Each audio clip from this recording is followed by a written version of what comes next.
சஞ்சு சாம்சன் தான் நிச்சயமாக இந்திய அணியின் அடுத்த தோனியாக இருப்பார் அப்படின்னு இப்போ நம்ம எம்எஸ் தோனி அவரே பார்த்தீங்கன்னா சஞ்சு சாம்சன் அவரை பற்றி முதல் முறையாக வெளிப்படையாக பாராட்டி புகழ்ந்து பேசி தள்ளியிருக்காரு. ஸோ இதில் நம்ம எம்எஸ் தோனி அவர் மட்டும் கிடையாது, இன்னும் நம்ம இந்திய அணியின் முன்னாள் வேர்ல்டு கப் ஜாம்பவான்கள் நம்ம தோனி உட்பட ரோஹித் சர்மா, கபில் தேவ், இப்படி இவங்க எல்லாருமே சஞ்சு சாம்சன் அவரை பற்றி பாராட்டி புகழ்ந்து பேசியிருக்காங்க. அதே போல் நம்ம இந்திய அணி T20 வேர்ல்டு கப்பை வாங்கின இந்த தருணத்தை பற்றியும் நம்ம இந்திய அணியின் முன்னாள் வேர்ல்டு கப் ஜாம்பவான்கள் எல்லாருமே புகழ்ந்து பேசியிருக்காங்க. இந்த சந்தோஷமான தருணத்தை பற்றி அவங்களுடைய கருத்தையுமே சொல்லியிருக்காங்க. ஸோ அது எல்லாமே என்னென்ன அப்படின்னு ஒன்று ஒன்றா டீட்டெயிலாக இப்போ பார்க்கலாம். ஸோ இதில் ஃபர்ஸ்ட்டு நம்ம இந்தியாவுக்கு முதலாவது வேர்ல்டு கப்பை 1983 வாங்கி கொடுத்த கபில் தேவ் அவர் என்ன சொல்லியிருக்காரு நம்ம இந்தியா உடைய இந்த வெற்றிக்கான தருணத்தை பற்றி அப்படின்னு பார்த்தீங்கன்னா, நாங்கள்லாம் அப்போ 60 ஓவர்கள் ஒன் டே மேட்ச் தான் விளையாடுவோம். அந்த வேர்ல்டு கப்பில் 183 ரன்கள் நாங்கள் எடுக்கிறதுக்கு படாத பாடுபட்டோம். 60 ஓவருக்கு 183 அப்படிங்கிறது ஒரு ரொம்ப பெரிய ஸ்கோராக தான் எங்களுக்கு அப்போ இருந்துச்சு. ஆனால் இப்போ கிட்டத்தட்ட இத்தனை வருடங்களில் கிரிக்கெட் மிகப்பெரிய அளவில் பரிணாம வளர்ச்சியை அடைஞ்சிருக்கு. நாங்கள் அன்னைக்கு 183 ரன்கள் 60 ஓவரில் எடுத்த ரன்னை விட இன்னைக்கு 20 ஓவரில் 255 ரன்கள் இந்தியா இந்த T20 வேர்ல்டு கப் ஃபைனலில் அவங்க அடிச்சிருக்காங்க அப்படின்னு அந்த வேர்ல்டு கப் மேட்ச் அதுக்கப்புறமா இந்த வேர்ல்டு கப் மேட்சையுமே நான் கம்பேர் பண்ணி பார்க்குறப்ப ரொம்பவே வியப்பாகவும் நம்ப முடியாத அளவுக்கு இருக்குது. இது கிரிக்கெட் மிகப்பெரிய அசூர வளர்ச்சி அப்படிங்கிற மாதிரி கபில் தேவ் பார்த்தீங்கன்னா நம்ம இந்திய அணி அன்னைக்கு வேர்ல்டு கப் ஜெயிச்ச அந்த தருணத்தையும் இன்னைக்கு வேர்ல்டு கப் ஜெயிச்சிருக்க இந்த தருணத்தையும் ஒப்பிட்டு வியந்து கபில் தேவ் அவர் பேசியிருந்தாரு. அப்புறம் அடுத்ததாக ரோஹித் சர்மா 2024 T20 வேர்ல்டு கப்பை நம்ம இந்தியாவுக்கு வாங்கி கொடுத்துருப்பாரு. ஸோ ரோஹித் சர்மா இப்போ இந்த முறை பேக் டு பேக் நம்ம இந்தியா T20 வேர்ல்டு கப் ஜெயிச்ச இந்த தருணத்தை பற்றி ரோஹித் சர்மா அவருமே ரொம்ப மகிழ்ச்சியுடன் பேசியிருக்காரு.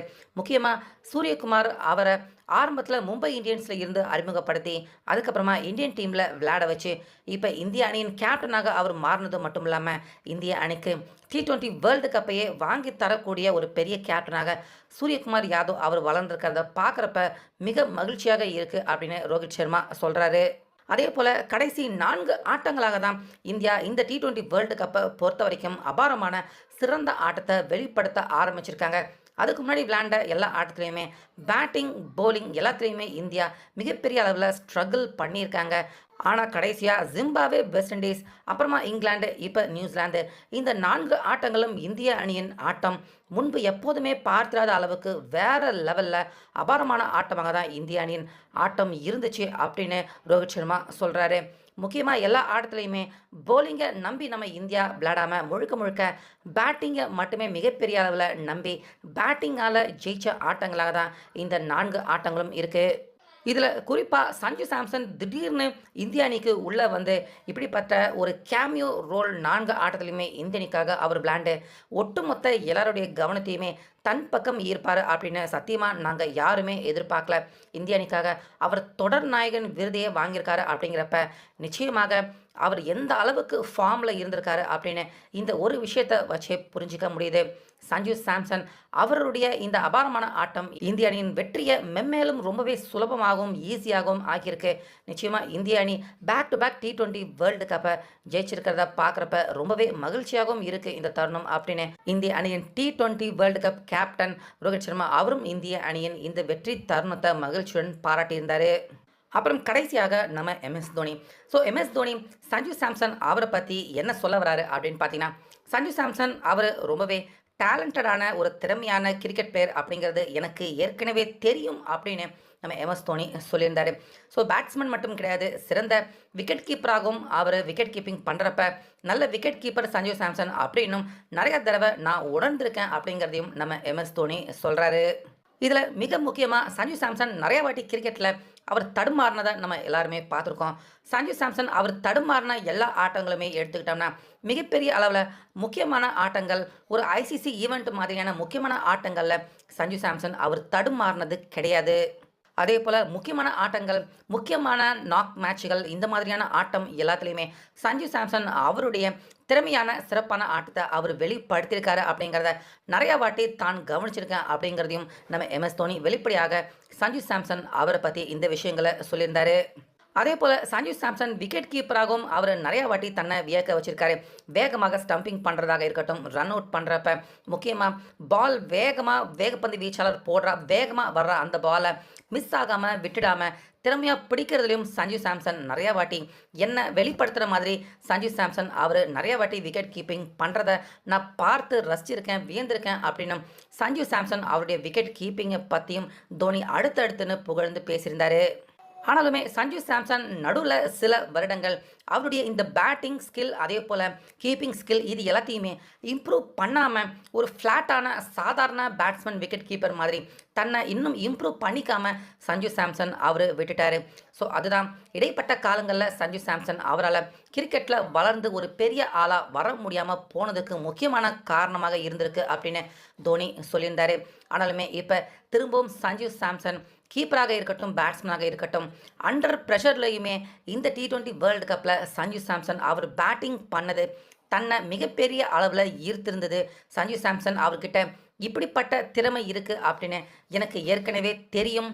ஆனால் சில தவறுகள் அது எல்லாத்தையுமே சஞ்சு சாம்சன் அவர் சரிப்படுத்திக்கிட்டு நிச்சயமாக இந்த வேர்ல்டு கப்பில் அவர் கம்பேக் கொடுப்பாரு அப்படின்னு தான் எதிர்பார்த்தது தான். ஆனால் வாய்ப்பு இல்லாமல் தான் சஞ்சு சாம்சன் அவர் தொடர்ந்து அவருடைய டேலண்ட்டை வெளிப்படுத்த முடியாமல் இருந்திருக்காரு. ஆனாலுமே சஞ்சு சாம்சன் அவருக்கு திடீர்னு கிடைச்ச இந்த வாய்ப்பு அதை கரெக்டாக பயன்படுத்திக்கிட்டு இப்போ இந்திய அணி இந்த வேர்ல்டு கப்பை வாங்குறதுக்கு முக்கியமான ஒரு பிளேயராக சஞ்சு அவர் இருக்காரு அப்படின்னு நினைக்கிறப்ப ரொம்பவே மகிழ்ச்சியாக இருக்குது.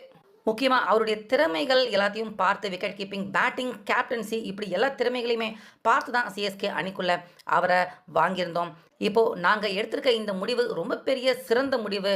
சிஎஸ்கே அடுத்த தோனி சஞ்சு சாம்சன் அவர் தான் அப்படின்னு எல்லாருமே நினைக்கிற மாதிரியான ஒரு பிளேயராக சில மேட்சுகள்லேயே ஒரு 4-5 மேட்சுகள்லேயே சிஎஸ்கே அணியின் அடுத்த தோனி சஞ்சு சாம்சன் அப்படின்னு எல்லாருமே சொல்லக்கூடிய ஒரு பிளேயராக திடீர்னு மிக குறைந்த காலகட்டத்திலேயே சஞ்சு சாம்சன் மாறியிருக்காரு.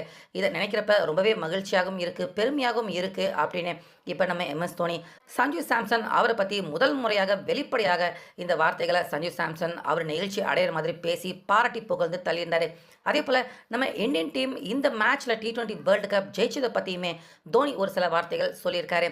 அதாவது இந்த T20 வேர்ல்டு கப் நிச்சயமாக இந்தியா வாங்குவாங்க அப்படிங்கிற நம்பிக்கை தனக்கு முன்னதாகவே இருந்துச்சு அப்படின்னு தோனி சொல்லியிருந்தார்.